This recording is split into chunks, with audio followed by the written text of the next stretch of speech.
大家好，欢迎收看今日红龙度假的讲便宜。1956到80年代，台湾有咧工厂到咧农业机器工业的时代，创造咧台湾嘅经济奇迹。该两时也是做得到不下做些嘅商人，开始有了工厂，做得讲佢哋嘅后生商人都系度加工起来做事。五个老公是系佢哋其中嘅一种身份天天，因为佢哋同时啊，还系妙妙人嘅阿妹。父娘姊妹，所以佢哋嘅責任並冇減少。今日同大家來看一出紀錄片，講從之外唔講嘅性內外，而你強下來喊講佢哋，談佢哋嘅聲音。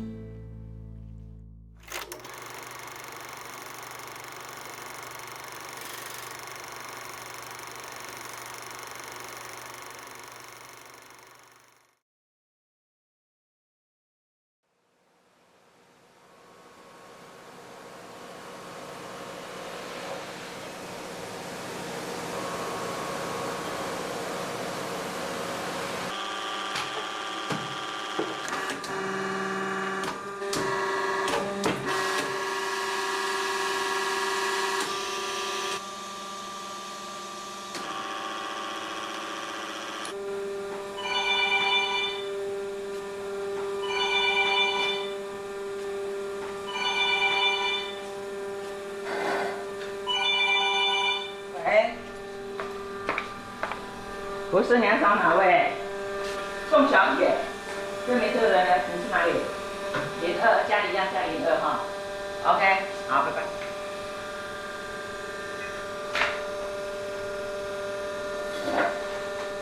我大部分都是一个人工作，我喜欢安静，我就可以一静静一个做，久而久之变习惯一个人。你看，我今天这个夜班的。他们说我也没在记，他们一直说我做了10几年。其实累好像还好，我已经蛮习惯我自己追现在目前这种生活。像一中他们现在哥哥他们都出去，我也很习惯。你说晚上一个人，只是变成没有人可以讲话。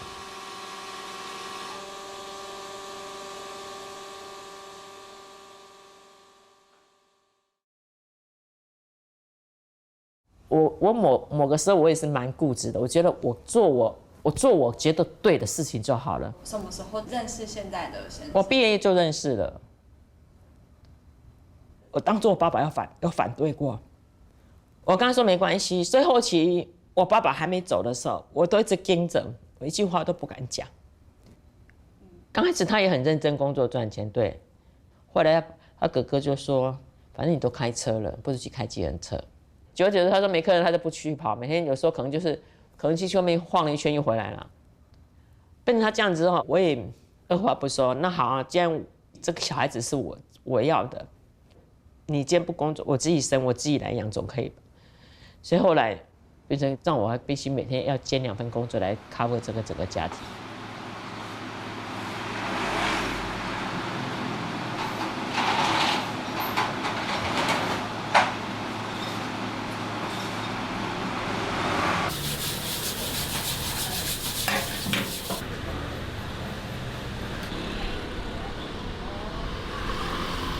这个都是我在背地里，我在承受这些，我觉得在我那些朋友看来是不好还是怎样，可是在他们眼前，我都表现我过得很 OK 的。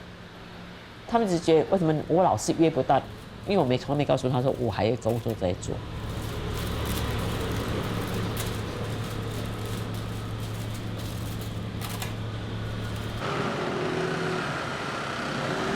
这边也可以选，这选6个100。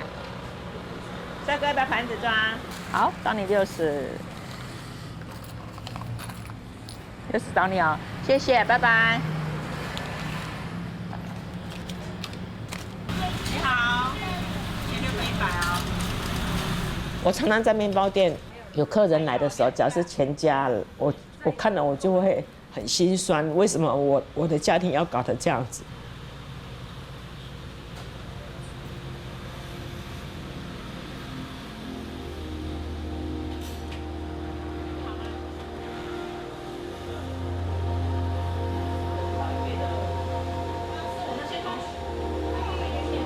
好，先走了。好，拜拜。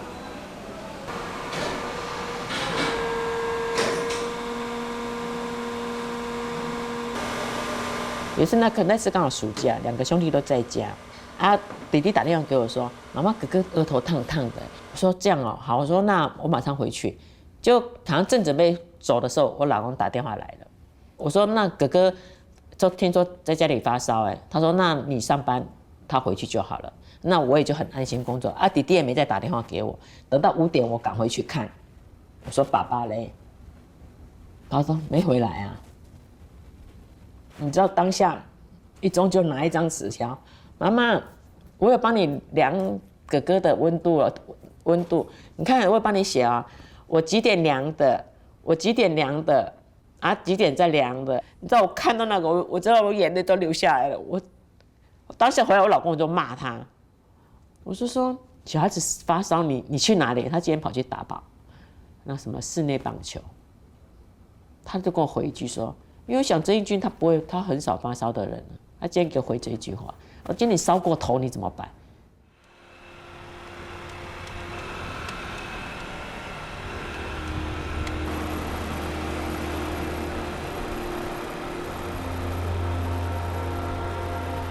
所以从来的话，我可以不要让这2个儿子受这么多苦。但2个都说你为什么不离婚？我是觉得我婆最不放心就是他这个儿子，他知道他这个儿子懒惰，所以当初我婆婆要走的时候，我也跟我婆婆讲，放心，我不会把他丢下来，因为我自己选择了，我就必须承担我所有的一切。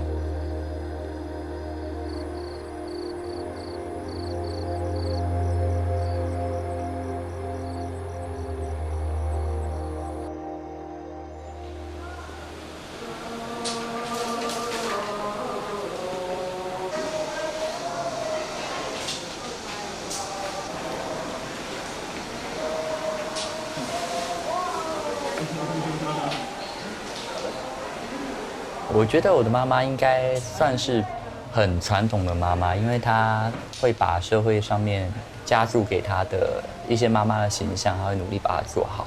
然后也是个很敏感的妈妈，因为到了我们都长大之后，她开始去回想之前小时候的事情，她会觉得对我们很愧疚，或者说对我们觉得很抱歉，因为她都没有办法陪我们成长，或者说带我们去一些玩，去有一些经历这样子，所以我觉得她是很纤细，然后也很负责任的妈妈。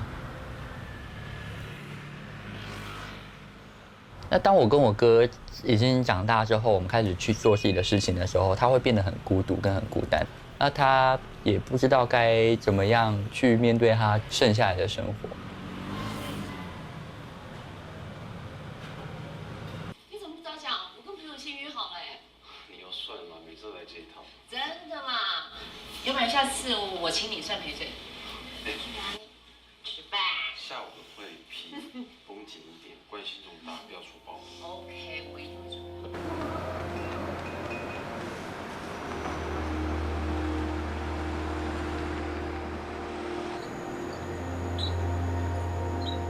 因为以前的工作关系，我真的忙工作，所以我那些朋友都断了。我一个人我要养2个小孩，我那时候要缴房贷，我还要婆婆要养，所以那时候坦白说，真的我的生活重心已经都放在这2个儿子身上了。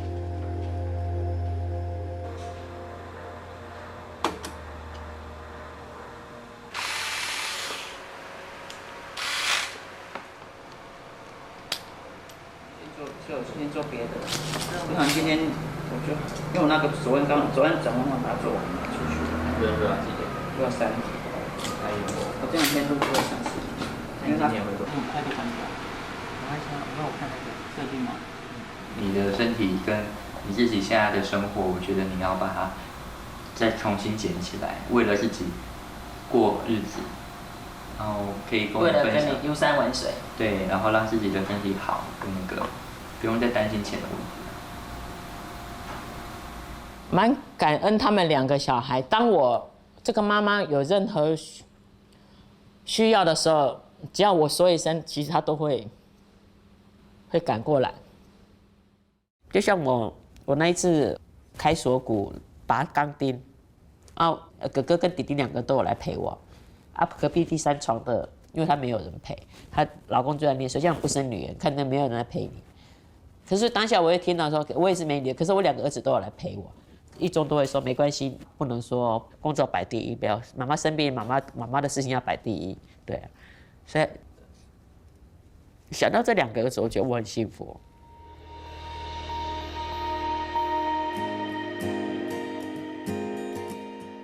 我是觉得可以让妈妈有更多的体验的一些，例如说去唱 KTV 啊，或者说带妈妈去喝居酒屋喝酒。我记得我好像有写过这一段话，就是说感谢老天爷送你这个儿子给我，我这辈子才没有真的白活。要是今天有没有这个儿子，我的日子我真的不知道怎么过。我觉得他给我很大的力量跟很多继续前进的勇气。好，拜拜，加油啊，宝宝。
我在新竹市长大的，小时候我跟我妈妈，然后我们五个兄弟姐妹啊，就睡一个大房间里面，一张大床，跟我妈妈他们姐姐妹妹弟弟全部都睡在一起，所以以前的生活是比较贫苦的，所以我们要读书都是要靠自己去赚钱。高中那时起啊，白天打工，所以从那时候才开始接触工厂。在生产线上有没有就做焊锡嘛？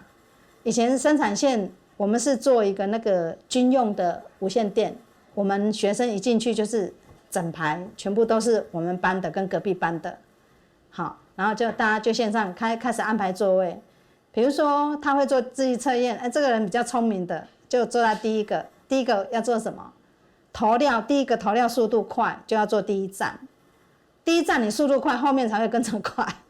所以我永远都是做第一站。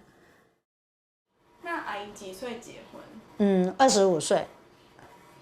然后后来我先生因为转职要到中部来，所以我才开始在中部开始在找工作。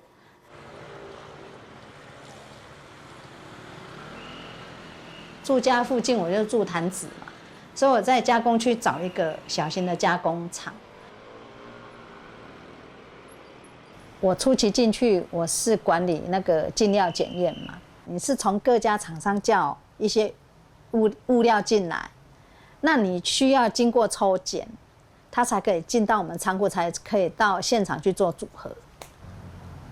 其实这个进料检验这个部门啊，是我进去公司以后，我开始把它整顿起来。比如说，我现在做进料检验的时候，从来没有进过的料，第一次进来。我就会找制作一个标准样品，然后做一个检验计划书。就是说我拿到这个物料的时候，我要检查它哪几个项目，你要把它定一个标准出来。那底下的检验人员，我就训练他们，你们只要拿到这个标准样品，你们就会检验，不管任何一个人进来。你只要照着我的流程下去做，你就可以照着它判定这个东西到底是良还是不良。我带了一阵子以后，有一天我们副理打电话进来，他问我说：“你为什么都没有排人加班？每个部门都加班，为什么你没有加班？”我就跟我副理讲：“副理，你可不可以到我里面来一下？”他说：“什么事情？”我说：“你来你就知道为什么我不安排人加班。”他一进来，我马上迎接他，我就带他到架上去看。我跟他说：“副理，我带的人员有办法在下班前把现场进来的东西全部都做完，入库了。你觉得没有货我要派人加班吗？”他说：“哦，原来是这样。”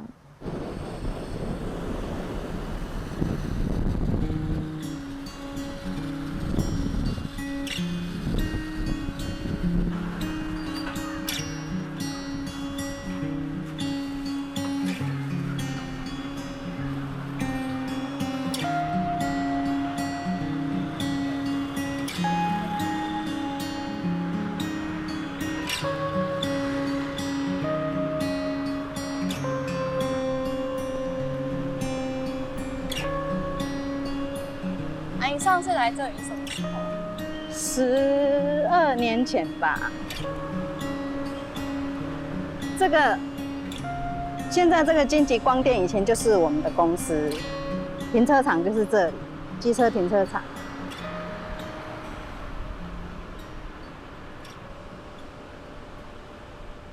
其实我到现在觉得蛮懊悔的，就是说以前都是在工厂这样做，我们几乎没有时间可以再去进修嘛。那其实到后期来，一些新进比较年轻，像你们这样年轻人，大学毕业、硕士毕业、博士毕业进来，其实他是可以把我们压倒的。对，那最后就是因为后面2家公司合并以后，大家也想要我这个位置啊，没有把我干掉，怎么可能他们有这个位置可以？所以从我楼上面的大主管一直推到最后剩我的时候，我就知道我把一些重要工作做完，其实我就应该快要失业了。最后我就选择，那干脆我自己跟老板讲说，不然来把我资遣好了。我也不能说不平，因为我们自己学历没有人家高，你也盖不过他们。你光有社会工作，其实他们整群那么大的力量来盖我们，其实主管早就跑光了啦，只是剩下我呆呆的，还舍不得在那边放弃。我心里面还一直在想说，我再努力把工作做好，你们会把我留下来。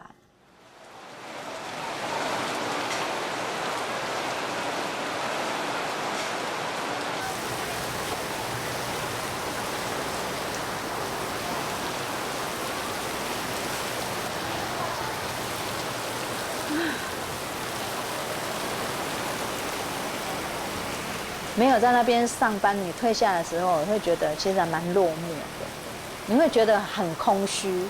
早上起来，我就是要去我那个工作岗位，我就是要去做我的工作。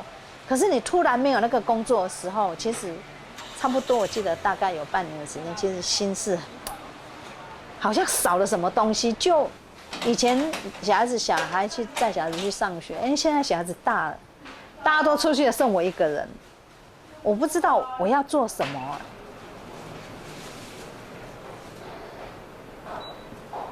第2个步骤，我们就把左右两边的高丽菜的叶子折进来，然后向内卷，卷到紧紧的就可以了。最后我们需要一根牙签，这个牙签可以让我们等一下放入水里的时候不会散开。记住我们内馅的分量，不要取太多，适量，大概1大汤匙就好。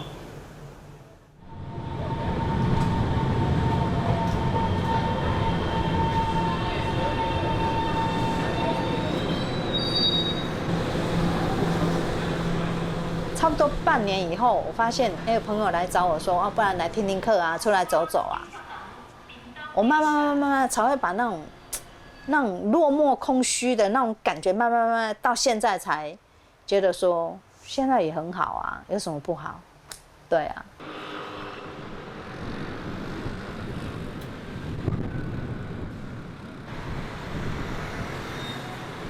我觉得我自己还有用之时，我还要再工作，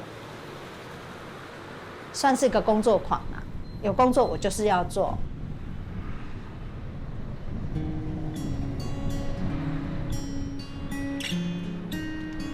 这个你有听过无？30万迄没？嘿，嘿，啊，你无第二嘛对无？无，互你这张互你参考。你这最高就是只能买30万，然后这个以前是去年是出这样子。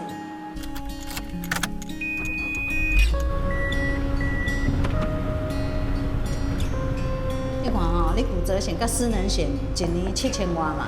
伊8000多。8000外对无？8000外恁若用遐个钱，搁赶你往往，迄意外险的促销掉，你甲恁大汉的加一个30万，搁一个100万的终身意外险，应该有够。有够咯。嗯。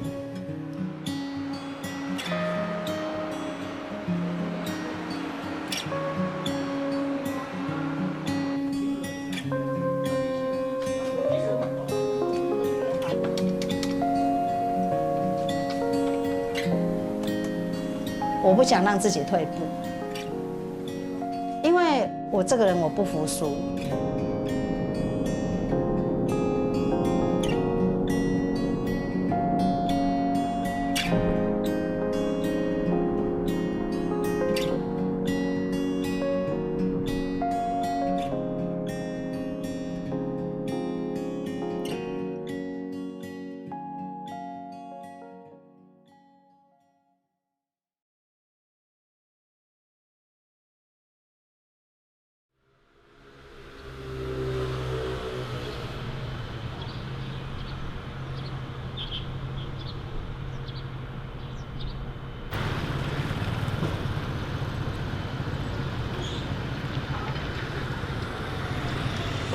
我妈在成衣厂嘛，我们还没结婚的时候啊，我妈就说啊，你来工作了，一直叫我去那边，我就说我不要做成衣厂，她说没关系啊，你先来做做看啊，她说好，就去了。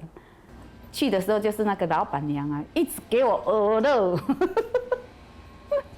她说哎，你真的很聪明呢，学得很快哎，然后经不起鹅肉，然后就再去了。就开始就进入了那个成衣。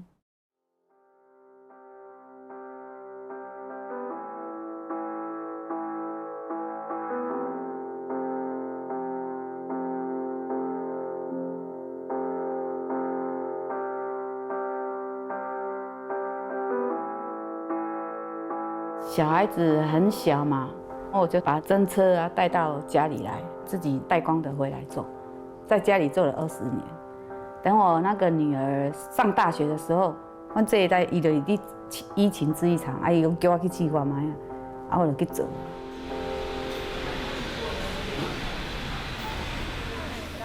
你若超好是哪弄我家的？你猜咯啊！你绑了伤暗。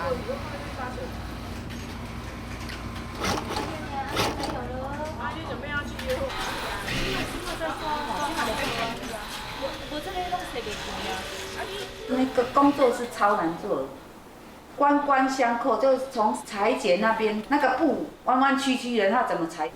组长会告诉我，他们上面来了一只枪，咱就爱做甲会只样，就是你看伊安那来，啊，咱就安尽量把它修饰完美的。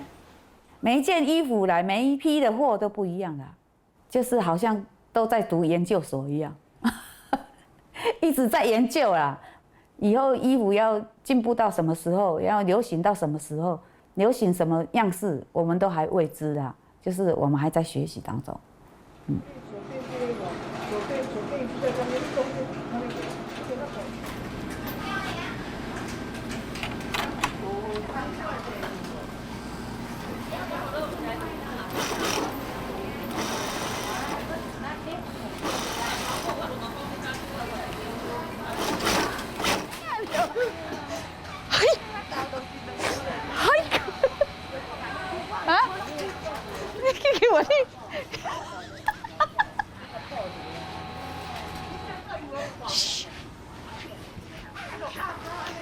我就是喜欢搞笑，自娱于人，我自己牺牲一点没关系，我当个小丑，让大家高兴也好。在公司上班，我也有这种心情。如果我没有去上班，休息一天的话，隔天去他们说，你昨天没有来哦，我差点就快要睡着了。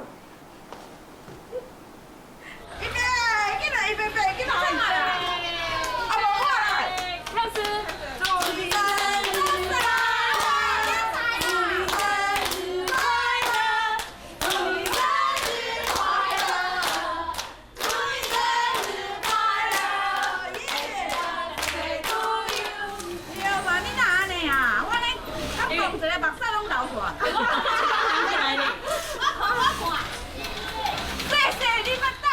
这份工作不是说兴趣才会去做的，这个是为了生活去做的。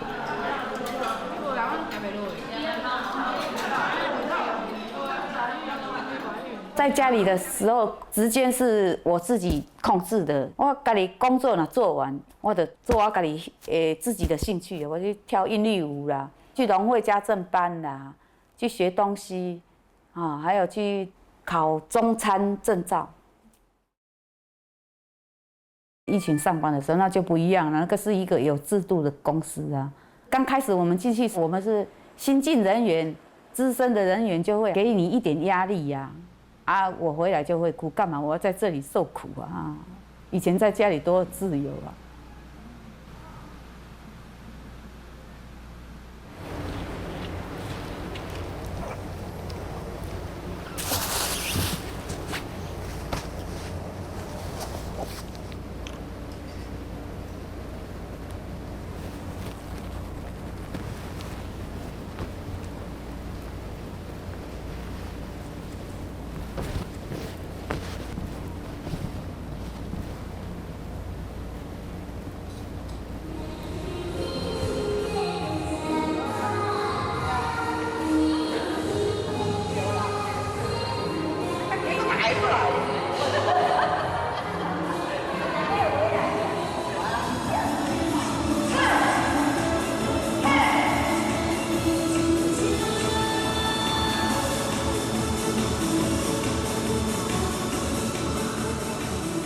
成功国小是我妈带我去的，然后结完这一期还不错嘞。他这个跳还有一点韵律哦，汗流的蛮多的，然后离家又近，学费又很少啊，可以，然后就一直已经得跳10几年了。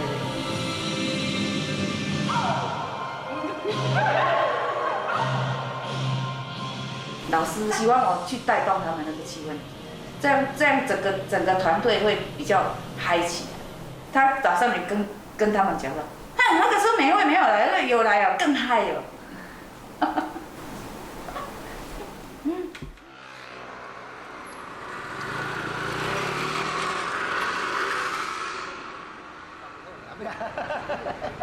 哎呀，多留意，无代无志，我吃啊咩？这些拍到没？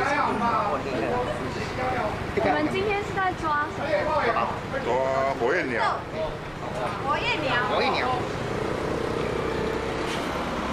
哎呦，还飞。继续。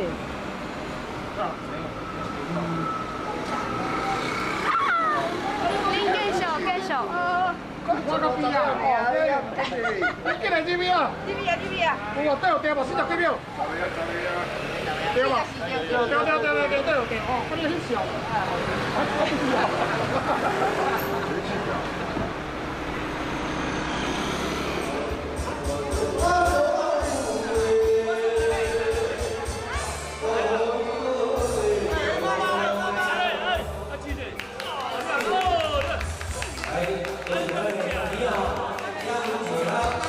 那时候就是我老公常常带我出去玩，宜兰到处都是有我们的足迹。我们第一次就是去到那个宜兰大理那边摘那个莲雾，那时候下雨我们都没有带雨具哦，我给我老公摘，然后我老公就说好冷哦哈，叫我抱紧他一点哦，他真的是很耍心机的。我说干嘛？说好冷哦，快点帮我抱紧一点。从那边触电，他真的是讲话很会讲，很幽默，被他吸引了吧？我爸爸妈妈他们都不赞成啊。最主要是说没有固定的工作，那怎么养呢？我就没关系啊，无去想讲较济。过去那边家庭怎么样，我拢无去，不会想得很远啊，真的是很傻。以前我们住那边，因为那个三合院然后台风来了，吹的个瓦片都掉，都会漏雨啊。住遐嘛看轻，真正朋友嘛看轻，我住在什么厝？我先生的朋友啊，他不会讲说你们房子怎么样，他说我甲你讲一个，迄个地就是一个知足常乐的啦，安尼我就知影。声明就不好了。好，谢谢哦。玩笑的啊。有了小孩子之后，我就是觉得是蛮安慰的。毕竟他后来都正拍拼的做工课啊，家庭都有顾到，小孩子也有顾到。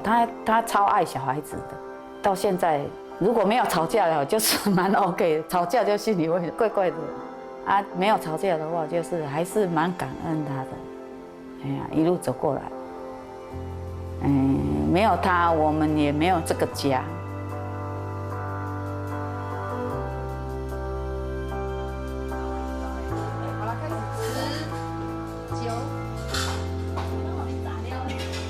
像我以前啊，就是在家里是老幺，就是爸爸妈妈都很疼的，家境也是还 OK 啦，就是有一点高傲，那样啊，我们在现在一直磨到现在都变成那个，好像要从那个高傲一直放低下来，啊，就是成长的，毕竟你要成长，就是要姿势要放低才可以。人讲丢啊，那打水头就累累。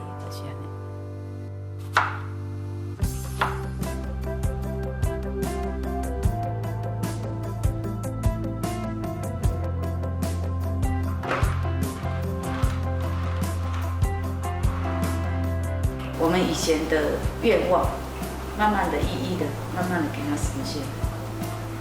要带我出去外国玩，买车，现在还没买新的，是买中古的，就是一的了。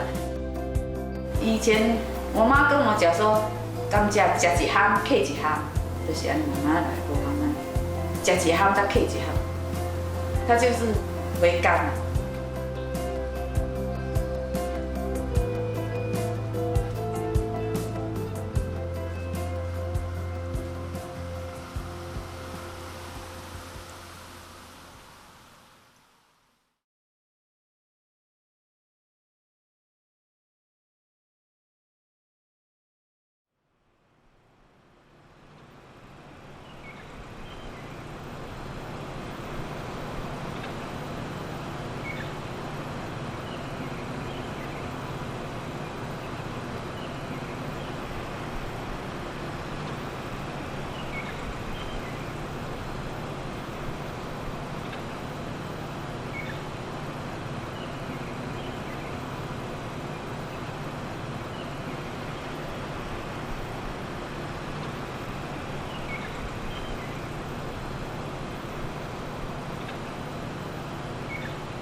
梁先生送的电话就好，很久没看到他了。黄绸，绸缎的绸。黄绸。说我很久没有看到他了，要听他的声音这样。以前老同事了。电话没人接。没人接啊？那你看到他的时候，跟他讲一下，说我来找他。哦。来，哪一个绸你知道吗？对，一个蜜一个粥啊。对，你就要跟他讲说，我很久没看到他，我刚好从这边经过，所以我要跟他聊天这样。好。将来有空打电话到我家嘛。好，谢谢啊。好，拜拜。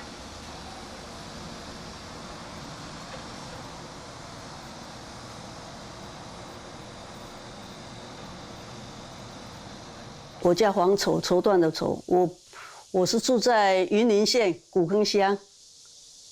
那我是民国37年出生的嘛，那我现在是70岁。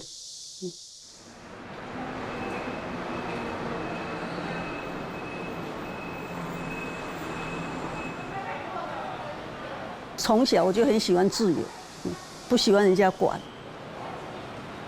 就像以前我高中刚毕业的时候，我家里开布店嘛，那我爸爸一定要我不要去上班，然后要看布店。后来我离家出走啊，我不愿意这样子被绑起来啊，所以我才跑来投婚，这个地方上班啊。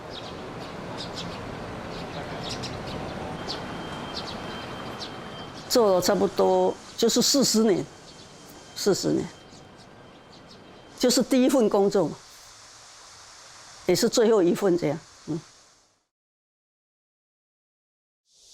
早期的话，我是在工程处嘛，有点像行政人员，就是打杂的啦，帮忙收发文件啦，一些简单的数据呀。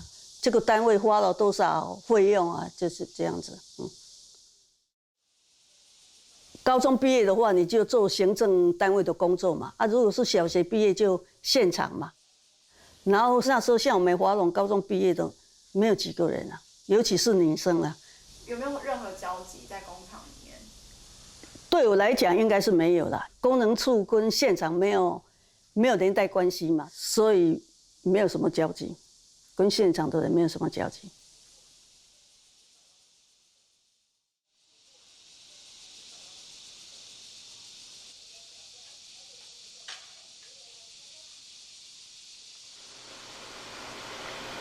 我好像101年9月底打电话给那个我们的总经理，他就不理我嘛。后来我就电话一挂了，我就想说那就干脆。来成立自救会，不要给他看到说我们头份人这么没用，都不敢。一开始我要知道梁清雄了，苗栗客运啦，那个要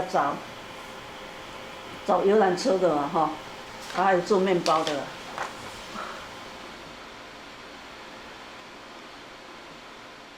因为我是属于比较悠闲的人，我平常从小到大我也没有做什么。事情啊，我就每天上班下班，日子过得很愉快，很轻松。你做就抗争，又是我发起的，大大小小的事情都要问我啊，那我都要当机立断，要怎么样啊，所以我觉得压力非常的大。还有我重新还回去。那个几排组？各位会员，大家辛苦了。今天是我们成立2周年720天的日子里面，我们走遍了政府机关、苗栗县劳委会、总统府、结果总统马英九、行政院长根本都不理我们，实在太无能了。照理讲，他们应该要自动辞职。那我们来这边有什么不对呢？我们要申诉有什么不对呢？你们警察来了一大堆，什么意思啊？难道我们有错吗？错的是政府。马英九，你给我出来！马英九出来！马英九出来！马英九出来！马英九出来！以前我们如果要去抗争的时候，我都要打电话给新闻记者，拜托他来帮我们访问，没有人要来访问，因为你这个小咖嘛，而且你们什么都不懂，人家根本不愿意来啊，浪费时间啊。大家都认为没希望，连我都认为是完全没希望，因为不可能拿到了。老板在国外，也没有这个名字了，他所有的东西都是抵押下去的，你怎么拿得到嘛？但是头已经洗了一半了。后来慢慢有希望，就是因为那些学生的加入，新闻记者就没问题，还有写那个海报的，也都是他们在做的。我们只要通知人员参加这样，后来慢慢的上轨道了。还我棺材板！还我棺材板！只需修法！只需修法！法律不公！法律不公！血汗成功！血汗成功！这次的专案会议，针对我们的诉求，专案处理代位求偿。到他们退休前就签了一份东西，延迟给付协议书，你签了才可以退休。他后面会跟你讲，你不签你拿不到你的退休金。所以就签了，可能是延迟给付嘛，但其实没有。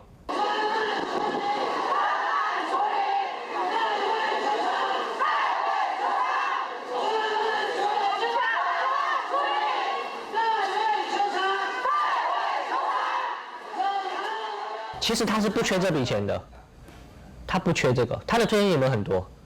所以他一开始就说他要找大家来抗争的时候，他也没有想说我真的要争取什么，他完全就是为了我爽不爽，我就是不爽你这个样子，是这样起来的。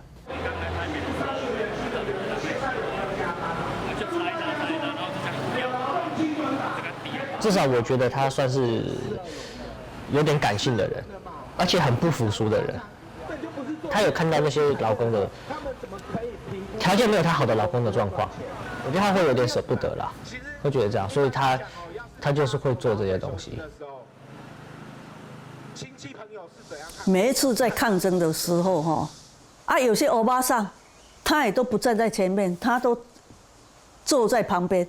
那时候我非常的生气，后来我才觉得说我误会他们了，他们根本就不能站，因为为了在华总上班，每个人体力都不行了，不能站。后来我就说，他们自己后来知道，就带椅子，真的不能站的人就自己带椅子，如果要抗争的话，就把椅子打开，然后就坐在那边。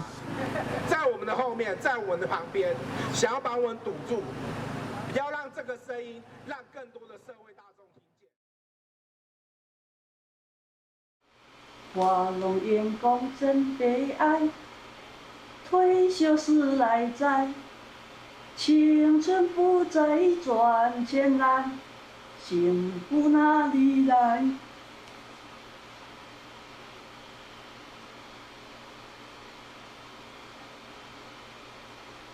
我很容易激动哎。南北奔波北不拢，年老前有空，拿出良心快发放，别让恶名传。我真的是很没用。我以前年轻的时候不知道什么叫流眼泪。自从参加自救会以后很容易感伤，奇怪。因为以前年轻的时候觉得日子还蛮好过的参加自救会才知道说这些资方还有劳工真的是很可怜，都是我们无法想象的。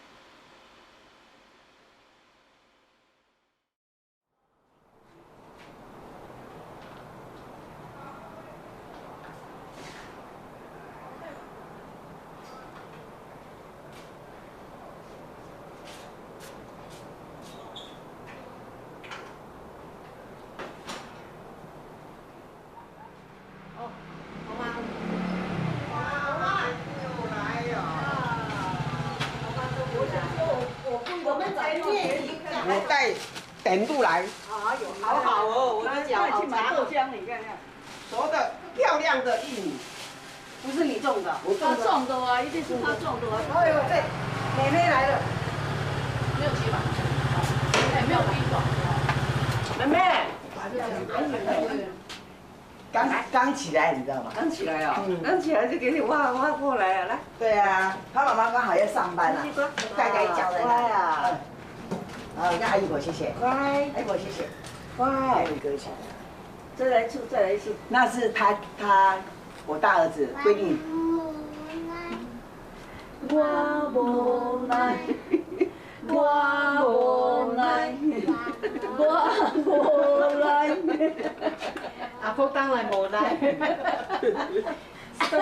是我儿子啊，规定他女儿走路刚好在。有跳舞嘛？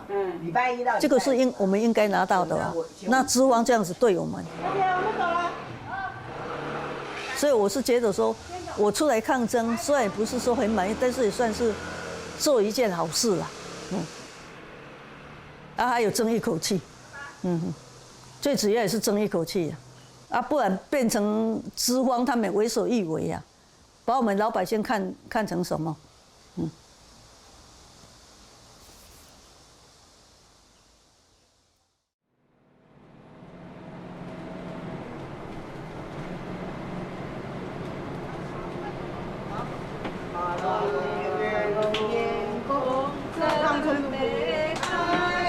退休时来哉，青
了時間唔是個故事，幫你看到幾條度工作、家庭、感情、啦控制各種冇強嘅部分，個一路行來用硬撐、樂觀、容易來面對幾條度到嘅各種冇強嘅困難。不過大家要想講冇，無論係改良是台灣前任腳目嘅時代，就係2000年嘅掠下，唔是老公除咗老公嘅角色之外，對家庭係係幫你期待啦要求嘅。啊，應該唔是刻板印象，咪係淘汰到掠下生活地度嘅男老嫩。到底按樣嘅淘汰，用人怎做啲解決咧？我想對啲順頭嘅老同現狀開始來注意啦關心，嗱按嘅性別平權落實到啲嘅職場工作啦生活地度。